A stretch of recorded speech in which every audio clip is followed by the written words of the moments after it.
Bonjour à tous, ici grève de la faim, voilà, c'est la scénette du jour pour parler du 1er avril ici. On va suivre ce petit chemin de pluche juste à mes pieds, chemin qui m'emmène jusqu'à l'auteur de cette scénette et de cette blague aujourd'hui 1er avril. Bonjour. Bonjour Pierre-Yves Carême, Oui. comment vous est venue cette idée un petit peu saugrenue d'installer cette scène et puis quel est le message aujourd'hui ici au bord du boulevard? Tout au long de l'année, je recherche des idées faciles à réaliser pour interpeller les gens et les faire sourire.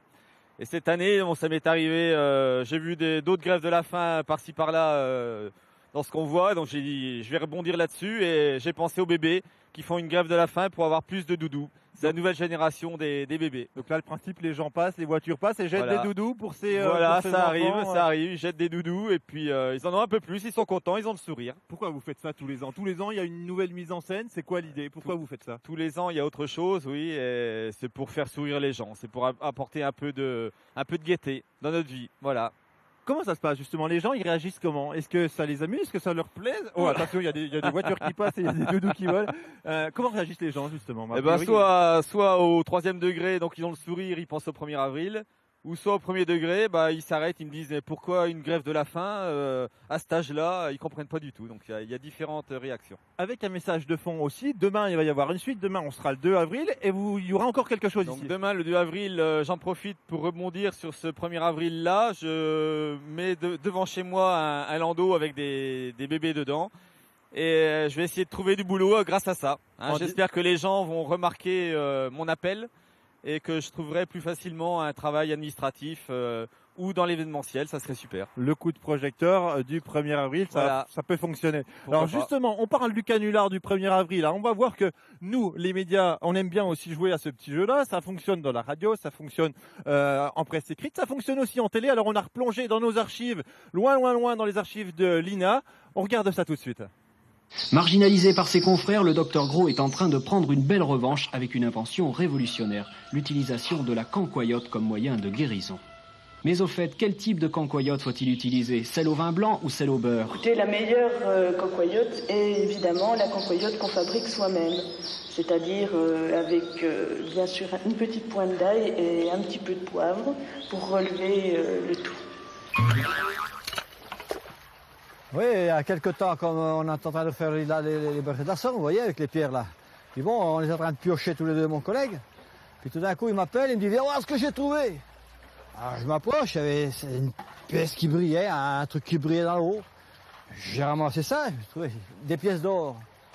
Des louis d'or coincés dans la vase, curieux magot révélé par les caprices d'une rivière. Une petite fortune pour qui veut bien se baisser.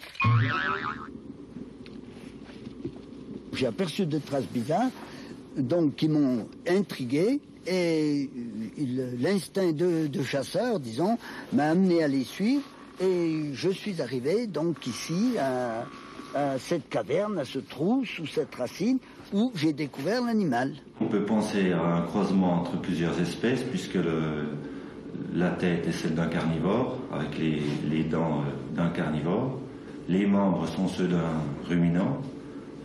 Le pelage du corps indéterminé. Depuis un siècle et demi, Notre-Dame de la Motte domine Vesoul, mais de la carte postale pourrait bientôt disparaître la fameuse chapelle.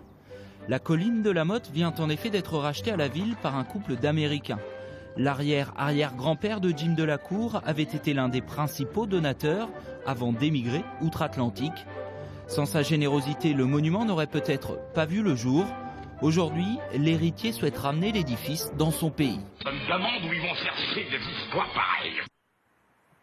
Voilà, retour ici à Dijon, les canulars à la télé bien évidemment, mais aussi dans la presse écrite. J'ai acheté ce matin le bien public et local et regardez, page 4, on va ouvrir en grand, le jambon persillé bien connu ici dans la région, prescrit bientôt comme médicament. Alors il y a un extrait avec des vertus pour guérir les verrues, faciliter les greffes de membres, ralentir considérablement la chute des cheveux. On n'arrête pas le progrès. Alors justement, il y a des badauds qui se sont arrêtés à côté de nous. Monsieur, on vient de le citer, le jambon persillé pour lutter contre la chute des cheveux, ça vous parle? Pourquoi pas, on va tester.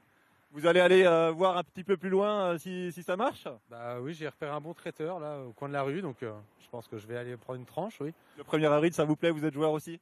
Oui, un petit peu, oui. À côté de vous, madame, bonjour, vous habitez dans le quartier. Vous êtes habitué un petit peu à ces scénettes ici de Pierre-Yves. Qu'est-ce que vous en pensez? Ben, ça me fait rire. Donc tous les 1er avril, c'est un peu une institution. C'est le petit sourire déjeuner du 1er avril. Donc je viens voir ce qu'il y a de nouveau, ce qui nous a pondu. Donc cette année, c'est la grève des doudous. Alors, c'est drôle ou c'est ringard? Mais c'est drôle d'être ringard. Moi, je trouve ça génial. Au contraire, ça fait sourire, c'est bien. Il y a des gens qui passent, hein, vous avez vu, c'est ça, c'est le principe du direct. Voilà, mais les gens, ils savent pas viser par contre en voiture. Madame aussi, vous êtes passée ce matin, vous avez vu ça, vous vous êtes arrêté. Qu'est-ce que vous en pensez de ce principe? Ah, moi, je trouve ça vraiment super parce que ça met vraiment du baume au cœur. Voilà, le 1er avril. Moi, j'estime qu'il faut vraiment fêter ça, c'est super.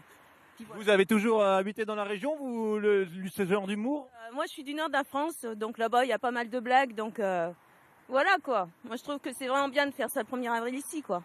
Qu'est-ce que ça change d'avoir un petit peu d'humour au quotidien, comme ça, dans la rue, autour de soi? Ça permet de voir un peu différemment la morosité quotidienne? Oui, ça détend. Je trouve que dans la vie actuelle, il faut vraiment se détendre et ça fait du bien au moral, quoi. Donc super, faut continuer. Tous les ans, vous regardez ce qui se passe sur le boulevard. Il y a des blagues qui vous ont marqué ici, sur ce boulevard? Oui, il y a une année, c'était assez rigolo.